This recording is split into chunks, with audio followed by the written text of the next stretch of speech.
behind the Uganda flag, success and everything they are going to do, and keep Uganda to your heart.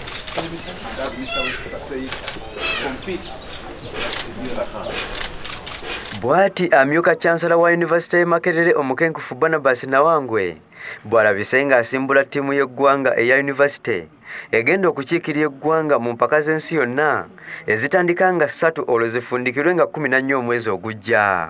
Profesa Nawangwe abadde ne pulezidenti w'ekibiina ekifuga emizannyo gya Yunivaasite mu ggwanga Penny Nakabenge era ng'ono ategeezezza nti abazannyi abagenda balina okulwanirira ekitiibwa kya Uganda.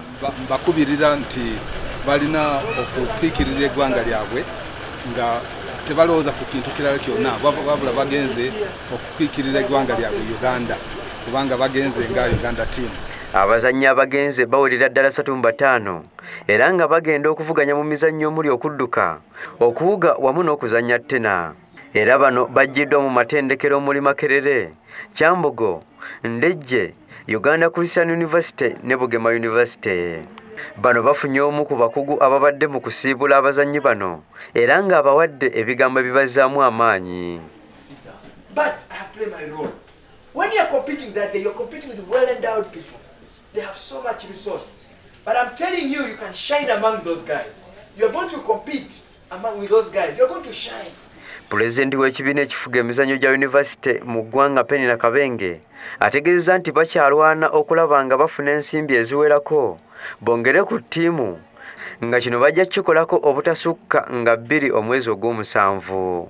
Because of various challenges. For example, our tennis team was dropped last minute and the basketball team was also dropped in due course.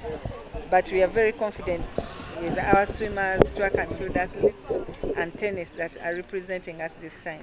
Uganda yatandika okuvuganya mu mizannyo gya Yunivaasite mu mwaka gwa 1974 nga yasinga okukola obulungi mu mpaka ezaali Korea bwe yawangula omudaali ogwa ffeeza mu misinde saako ne Turkey bwe bawangula emidaali egya zzaabu 3. James Mayanja yabadde ku Lwadde TV Amasukulumu.